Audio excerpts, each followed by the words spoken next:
Here's an application problem on rational functions, which relates speed, distance, and time. The question is, a jet flew from Vancouver to Ottawa, a distance of 4,200 kilometers. On the return trip, the speed was increased by 100 kilometers per hour. If total trip took 13 hours, what was the speed from Vancouver to Ottawa? So to do speed, distance, time problems, we should make a table, right, relating speed, distance, and time. That will help us to solve such problems. So let's make one. So we'll make three columns here. One for speed, the other one for distance, and then for time, right? So that is how we should do it. Now here in this table, we can write down what is the speed, what is distance, and time. So we can write speed here, speed, distance, and time. As you know, speed in our case is kilometers per hour. Let's write kilometers per hour for speed, and distance is in kilometers and time is in hours. So those are the units. The relation between the three is, let's make a triangle now. So these are some basic steps which I like you to always do so that you remember, how to solve such problems, distance, speed, and time, right? Now, let's read the question. It says, a jet flew from Vancouver to Ottawa, a distance of 4,200 kilometers. On the return trip, the speed was increased by 100 kilometers. So let's say we are going from Vancouver to Ottawa. That is the first part. And the return trip will be from Ottawa to Vancouver, right? So that is the return trip. So it says the distance between them is 4,200 kilometers, right? So distance for both cases is 4,200. So let's write down 4,200 for distance. So that is how you can fill up your table. On a return trip, speed was increased by 100 kilometers per hour. So while going, let the speed be x. On return, it is x plus 100, right? Now, if total time taken is 13, so total, let's say when we sum these two, you get 13 hours. What was the speed of Vancouver to Ottawa? So that is what the question is. Now, using our relation, we can find how much time it takes, right? So time in hours should be equal to distance divided by speed, which is 4,200 divided by x here, right? So we can write this as 4,200 over x. And in this case, we can write 4,200 divided by x plus 100. If you add them, you should get 13. So that is the equation which you need to solve. Do you see that? So now I think you will appreciate how useful it is to make a table and then fill up whatever data is given to you, right? So all the data given to us has there written in black, and then we can relate this data with the help of a formula, find the missing data. Once you have all the data with you, then and the relation between them, form your equation and solve it.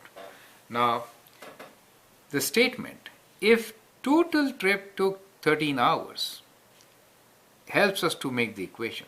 So, total trip means up and down. Vancouver to Ottawa and Ottawa back again to Vancouver. That is the total trip. So we'll add these two and write it equals to 13. So we have here 4,200 over x plus 4,200 over x plus 100, and that should be equal to 13. So this is the equation which we need to solve. You understand? Now whenever you have a rational function, in that case, we have to get rid of denominator. So what is the common denominator?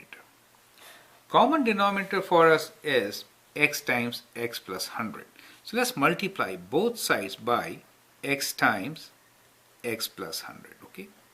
So we'll do x times x plus 100 on both the sides.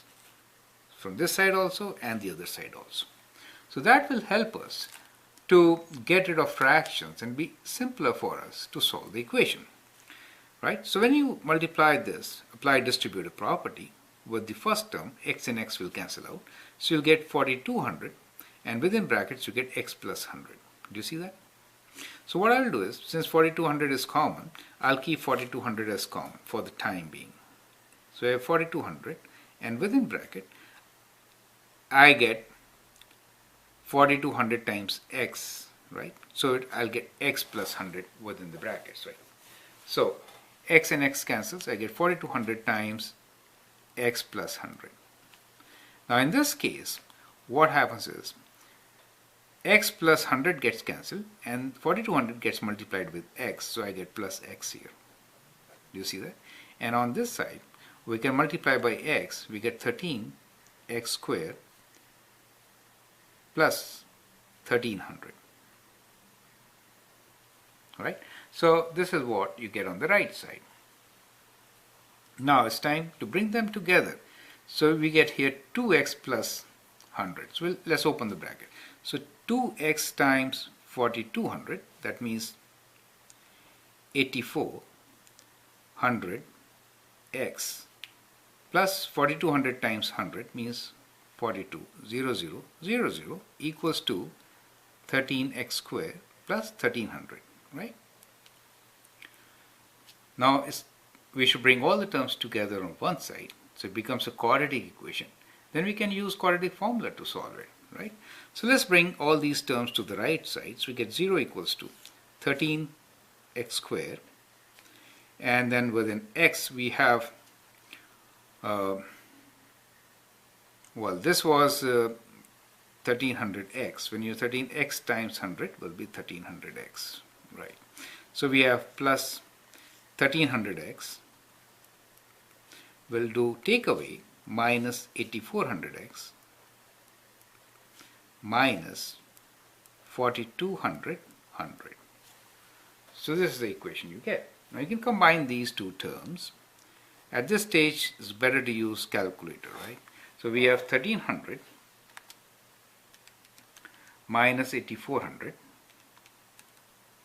That gives us minus 7100. So we get minus 7100 x, and we already have minus 4200, right?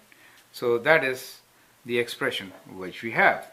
Now what we can do here is we can use the quadratic formula and find our answer.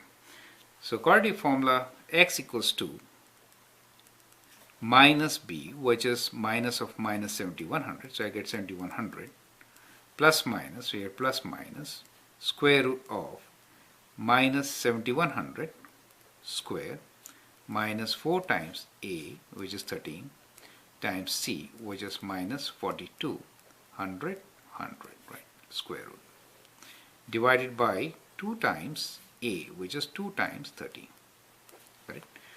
And we can now use a calculator and get the answers. 1700 plus minus square root of what? So remember, minus and minus will become plus, right? So this is square root of, let's use square root of, within brackets, 7100 squared, and I'm writing plus here since minus and minus becomes plus, 4 times 13 times 42, 4 zeros, 1, 2, 3, 4, equals to 12250,000 square root divided by 2 times 13, which is 26. So we can find square root of this and then calculate our answer. 1700 plus minus square root of, let's find square root of this. Square root of this is equals to 8500. So we get square root of that is 8500. So we get 8500 divided by 26. Now we cannot take the negative value, but we can take the positive value. So let's take the positive value and then see what do we get. So 8500 plus 1700 equals to 10200 divided by 26. Divided by 26 gives us 392.30. So we get 392.3. So that is the answer which we get for x, correct? So it says, what was the speed from Vancouver to Ottawa? So from Vancouver to Ottawa, speed x is 392.3. So we should write kilometers per hour as the answer, right? So we get our answer, and we can now write this answer is that the speed is equals to 392.3 kilometers per hour, right? So that is how we can solve this question.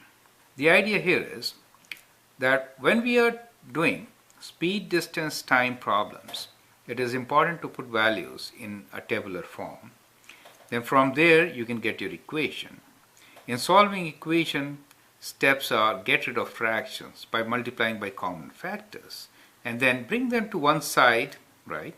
And then use quadratic formula. In this particular case, since it is quadratic equation, and get your answer. So that is how you can solve these questions. I hope that's clear. Thank you and all the best.